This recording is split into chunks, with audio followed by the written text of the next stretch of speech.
Participating in this year's FlyInCruiseIn is a group known as Huey 369, and I'm with John Walker. John, you and your brother really started this organization to honor the Vietnam veteran. How did it all begin, and how did you get to this point? Well, it began with purchasing a Huey 369. That number comes from the last three numbers that are on her tail. And we bought the aircraft just to put in a pole barn and honor it and show our veteran friends. And before we ever got it home in 2005, we were running into a Vietnam veteran here, a Vietnam veteran there, people that were interested in maybe seeing the aircraft fly. And one thing led to the other. And within a year and a half, by 2007, she was restored and back to flight. And this is all done by your membership. People join Huey 369 to honor the Vietnam veteran, but it also preserves these helicopters. Well, our mission is three things: preservation of the aircraft, education, which we do wherever we take it. The public has an opportunity to be educated by our Vietnam veterans, our veterans after Vietnam, our veterans before Vietnam, as well as people that didn't serve in our organization that are true patriots because they've always supported their troops. But preservation, education, and while we're doing that in any event or anywhere during our lives, we're paying tribute to all veterans, especially Vietnam veterans who grew up with these aircraft in Vietnam. But most importantly, all the veterans that gave the ultimate sacrifice of their life in and around these Hueys in Vietnam and after Vietnam. John, it's very exciting, your future. You have a lot of big plans. Thank you, Ray. Yes, we are actually, we restored 369 by 07. By 09, we restored the second Huey that was donated to us just 3 months after we got 369 home. It was never supposed to fly. Now it's on its third year of flying. 369's on its fifth year of flying. We just started restoration on a Gunship, Huey Gunship B model that was in Vietnam from 65 to 71. It'll be flying in a year and a half.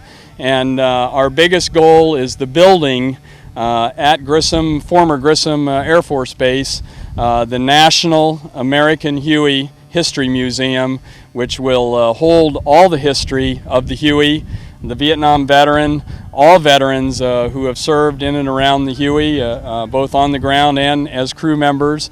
And it'll be a much needed destination for all units, in all branches of service, sheriff agency, police, FBI, any kind of patriotic group to come and hold a reunion at and get to fly in the aircraft. John, anybody that would like to become a member or get more information about your organization, how can they do that? They can visit us at www.americanhuey369.com on our website, or they can come out to Grissom Aeroplex, the former Grissom Air Force Base, to Montgomery Aviation, where the FBO is and the big A-10 hangars are, and visit our temporary museum where we hangar these two flying aircraft, and where we have a temporary museum set up in advance of the National American Huey History Museum that we hope to build in the next couple years. The organization is a membership-driven organization. This preservation can't occur without members, without that financial support.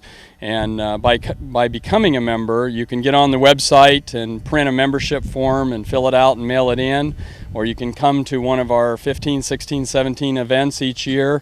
But all our members, because they're essential to our mission of preservation, education, and paying tribute, their membership is the key to them getting to fly on one of these aircraft once a year. Joining us is Phil Marshall. And Phil, you were a Dustoff pilot in Vietnam. These Huey helicopters, to see them flying, it's got to be emotional. Well, yeah, it certainly is. It's that's where I became a man, in the front seat of that aircraft. But to have the opportunity to save lives, to be 19, 20, 21 years old, and they give you a helicopter and say, here, go out and fly the mission. You got wounded out there to pick up. Just absolutely incredible. And to have the opportunity to show off the aircraft and educate people what we did and how we did it, it's just been great for me personally, but also I enjoy telling especially the younger people, you can do this too if you really want to. Phil, at 21 years old, I mean, you were really the old man on the crew. Yeah, it was possible to go into flight school right out of high school, so we had a lot of 19, 20-year-old pilots. I was 21 because I had a couple years of college, but I was more concerned about where the parties were and not concerned enough about where the library was. So knowing that I was probably going to be drafted, this is what I came up with, and don't regret a day of it. Phil, you were a Dustoff pilot. Tell us what that was. Well, that was the opportunity to pick up the wounded, the sick. We picked up the ARBN, the Vietnamese troops. We picked up POWs. Even picked up a guard dog one night that had been wounded. So we did it all, night, weather, day, monsoon, 50, 60 mile an hour winds. We had a mission to fly. We did. And unfortunately, we lost a couple of crews because of that. But we all knew that everybody on the ground was depending on us, and that was what kept us going. We always tried.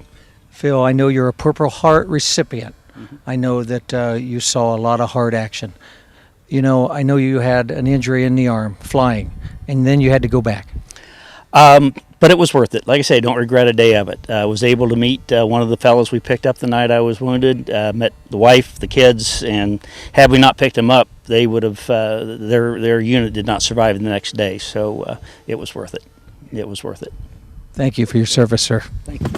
Joining us is Ronald Paye. And Ronald, I just had the experience of a lifetime, a flight experience, flying with you in this beautiful Huey helicopter. And all I could think about was the fact that 19-year-old men, and they were men, were going out in the jungle in one of these. Can you speak to that?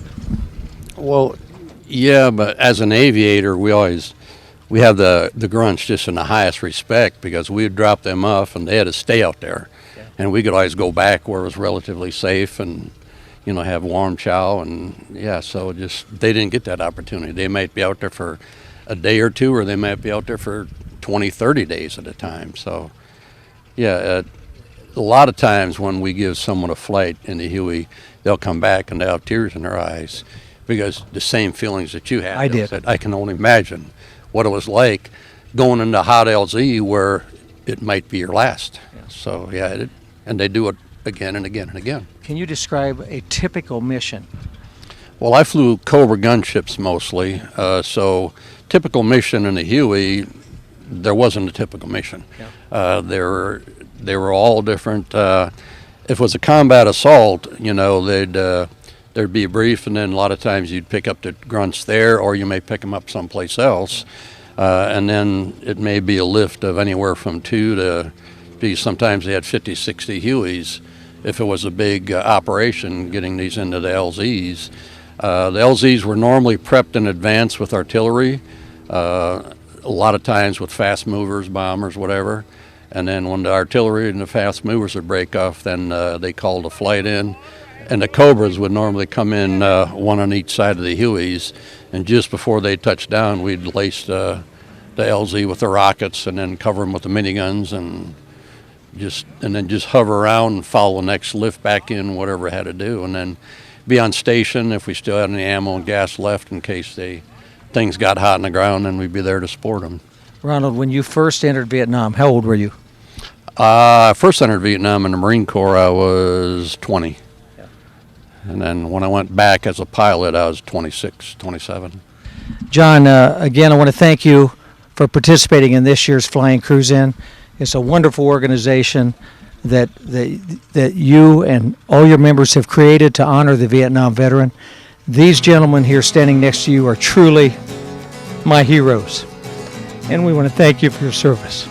Not just them, Ray, but we have 60 volunteers that Kay and other gals and other men who were gunners, who were crew chiefs, who were cooks, who drove convoys, who maybe didn't go to Vietnam, and many great patriots in our organization that didn't serve, but who always support their troops. And that's the biggest thing we can teach, young people and adults, is what to do when they see a veteran in uniform or with a cap on. Go up and shake their hand, thank them for their service, welcome them home.